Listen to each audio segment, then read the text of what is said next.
Hello friends, welcome back to my YouTube channel complete BEd classes. दोस्तों, आप सभी को पता है प्रैक्टिकल्स की डेट आ चुकी है और आपने अपनी प्रैक्टिकल्स फाइल्स ऑलमोस्ट बना भी ली होंगी। अगर जिन लोगों की अभी प्रैक्टिकल फाइल्स नहीं बनी है तो चैनल पे उनकी वीडियोस आने वाली हैं, तो आप चैनल को लाइक और सब्सक्राइब जरूर कर लीजिए ताकि आपको बीएड की प्रैक्टिकल्स फाइल्स बनाने में कोई भी दिक्कत परेशानी महसूस ना हो। दोस्तों, आज मैं आपको बताने वाला हूँ बीएड के प्रैक्टिकल एग्ज़ाम्स के लिए कि वो किस तरीके से होता है, उसमें क्या इंपॉर्टेंट ऐसे क्वेश्चंस हैं जो पूछे जाते हैं। बेसिकली हमारा जो प्रैक्टिकल होता है वो 2 दिन के अंदर कवर होता है, डे 1 एंड डे 2।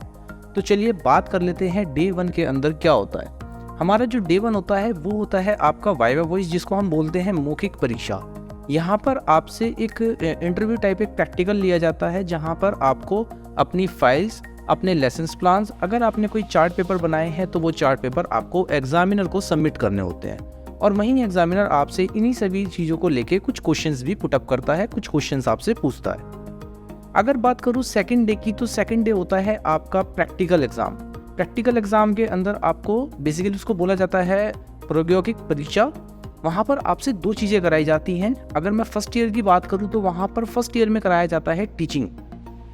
टीचिंग का मतलब क्या है कि आपको एक या तो स्कूल के अंदर लेके जाएंगे या फिर जिस कॉलेज में आप पढ़ रहे हैं वहीं पर उसी कॉलेज के अंदर कोई क्लासेस हो सकती हैं, जो कि बहुत रेयर होता है, वरना आपको मोस्टली किसी न किसी स्कूल के अंदर लेके जाया जाता है और वहाँ पर आपको पढ़ा के दिखाना पड़ता है। जो भी एग्जामिनर होगा तो आपको एक क्लास दे दी जाएगी और आपको वहाँ पर उनको पढ़ा के दिखाना पड़ेगा। बट अगर वही बात करें सेकेंड ईयर की, तो सेकेंड ईयर के जो बच्चे होते हैं उनको पावर पॉइंट की प्रेजेंटेशन, जिनको हम पीपीटी के नाम से जानते हैं, पीपीटी हमें बना के देनी होती है और वही पीपीटी हमें वहाँ पर प्रेजेंट करनी होती है एग्जामिनर के सामने। तो उम्मीद करता हूँ आपको ये दोनों चीज़ें अच्छे से समझ में आ गई होंगी। 2 दिन के अंदर आपका प्रैक्टिकल होने वाला है। फर्स्ट डे आपका वाइवा वॉइस, सेकंड डे आपका प्रैक्टिकल एग्जाम, जिसमें आपको माइक्रो टीचिंग या फिर आपका पीपीटी वाला जो पार्ट है वो आपको देना होगा।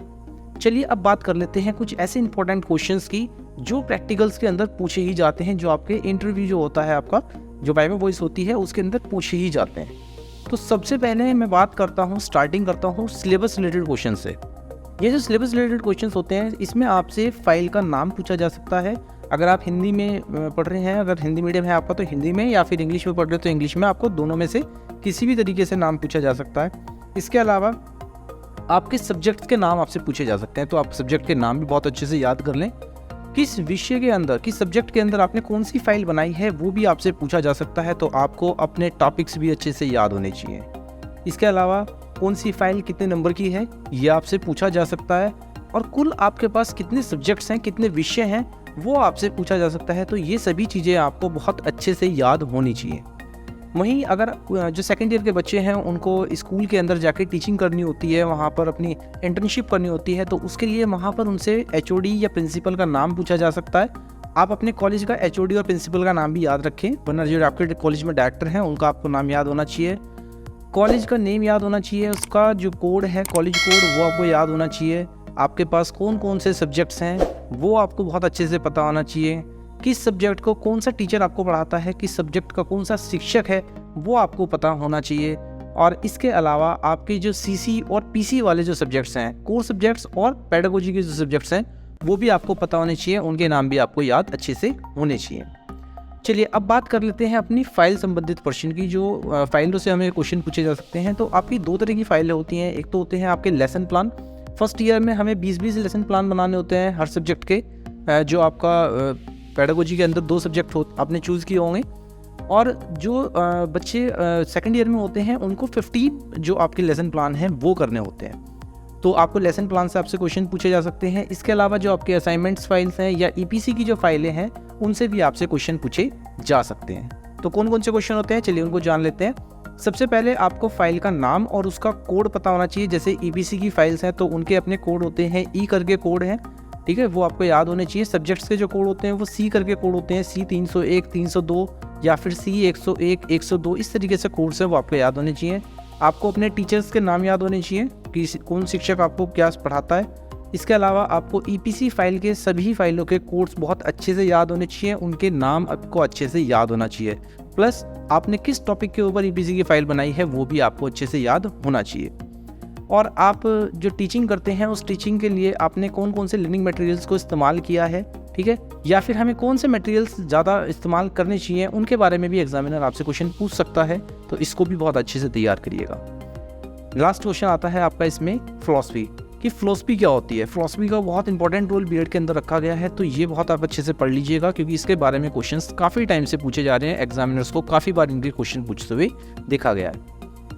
नेक्स्ट आता है हमारा टीचिंग प्रैक्टिस। वो बच्चे जो माइक्रो टीचिंग कर रहे हैं या फिर वो बच्चे जो इंटर्नशिप भी कर रहे हैं, दोनों के लिए इंपॉर्टेंट है।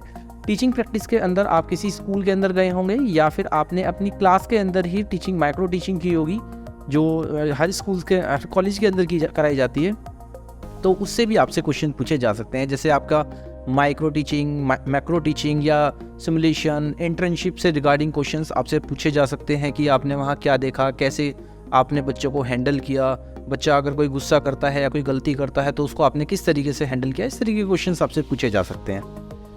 आपने अगर इंटर्नशिप की है तो कब, कहाँ और कितने दिनों के लिए आपने इंटर्नशिप की है, इसके रिगार्डिंग आपसे क्वेश्चन पूछे जा सकते हैं। जो आपने लेसन प्लान बनाया है, उस लेसन प्लान से आपसे क्वेश्चंस पूछे जा सकते हैं। प्लस आपका जो लेसन प्लान है वो किस तरीके से बनाया जाता है, क्या स्टेप्स उसके अंदर फॉलो किए जाते हैं, उसके रिगार्डिंग भी आपसे क्वेश्चन पूछे जा सकते हैं। और लास्ट इंपॉर्टेंट पॉइंट आता है ब्लूप्रिंट, जो कि हर टीचर को बनाना होता है जिस भी सब्जेक्ट की वो टीचिंग करने जा रहा है। तो ब्लूप्रिंट भी आपको अच्छे से पता होना चाहिए कि क्या होता है और किस तरीके से उसको क्रिएट किया जाता है। अब कुछ लास्ट में इंपॉर्टेंट फुल फॉर्म्स पूछ सकता है एग्जामिनर आपसे। देखिए, इससे बाहर कुछ नहीं आने वाला है, तो जो चीज़ें मैं आपको बता रहा हूँ इनको बहुत अच्छे से आप तैयार कर लीजिएगा। एग्ज़ाम के अंदर 99% आपको ये क्वेश्चन ज़रूर मिलने वाले हैं, तो बिल्कुल भी इन क्वेश्चन को लाइटली मत लीजिएगा। चलिए मैं आपको फुल फॉर्म बताता हूँ कौन कौन सी फुल फॉर्म आ सकती हैं। आपसे बीएड की फुल फॉर्म पूछी जा सकती है या फिर आपसे बीएड लिखवा के देखा जा सकता है। बहुत बच्चे बीएड लिखने के अंदर ही गलती कर देते हैं, जैसे B.ED होता है। बहुत से बच्चे क्या करते हैं, B.ED लिखने के बाद डॉट नहीं लगाते, वो गलत होता है, या फिर डी को कैपिटल में लिख देते हैं, वो भी गलत होता है। तो जो आपकी स्क्रीन पे आपको दिख रहा है BEd लिखा हुआ, ये बिल्कुल करेक्ट फॉर्म है इसकी। और आपसे इसकी फुल फॉर्म पूछी जा सकती है बैचलर ऑफ एजुकेशन, तो वो भी आपको बतानी होगी। इसके अलावा आपसे CC और PC की फुल फॉर्म पूछी जा सकती है। ये मैंने आपको अभी जब मैं वीडियोस कराता हुआ आ रहा था आपको, तब भी मैंने आपको ये फुल फॉर्म बताई थी कि CC का मतलब होता है कोर कोर्स और PC का मतलब होता है पेडागोजी कोर्स, जो आपकी पेडागोजी के सब्जेक्ट्स हैं, तो ये आपसे पूछी जा सकती है। OHP आपसे पूछा जा सकता है। ये कंप्यूटर रिगार्डिंग कुछ फुल फॉर्म्स हैं, जो आपका ICT का पेपर है उससे भी फुल फॉर्म्स पूछी जा सकती हैं, जिसमें कि ओवरहेड प्रोजेक्टर हो सकता है, CPU हो सकता है, सेंट्रल प्रोसेसिंग यूनिट, रैम हो सकती है, रैंडम एक्सेस मेमोरी, रोम हो सकती है, रीड ओनली मेमोरी। इस तरीके की कुछ फुल फॉर्म्स हैं जो आपको तैयार करनी होंगी। NCTE की फुल फॉर्म आपको तैयार करनी होगी, NCERT, AICTE की फुल फॉर्म आपको तैयार करनी होगी। इसके अलावा आपसे आपके सब्जेक्ट्स के फुल फॉर्म पूछी जा सकती हैं, जिसकी EPC की फुल फॉर्म पूछी जा सकती है, MDM की फुल फॉर्म पूछी जा सकती है, TLM की फुल फॉर्म पूछी जा सकती है। तो ये कुछ फुल फॉर्म्स हैं जो आपसे पूछी जा सकती हैं। उम्मीद करता हूँ आपको ये वीडियो अच्छी लगी होगी। अगर आपको ये वीडियो अच्छी लगी है तो प्लीज़ लाइक, शेयर और सब्सक्राइब करना बिल्कुल ना भूलें। अपने दोस्तों तक इस वीडियो को ज़्यादा से ज़्यादा पहुँचाएं, ताकि मैक्सिमम बच्चों को इसका बेनिफिट्स मिल सके और वो अपने प्रैक्टिकल के अंदर अच्छे मार्क्स स्कोर कर सकें। चलिए मिलता हूँ आपसे अगली वीडियोज़ में, तब तक के लिए थैंक यू एंड बाय।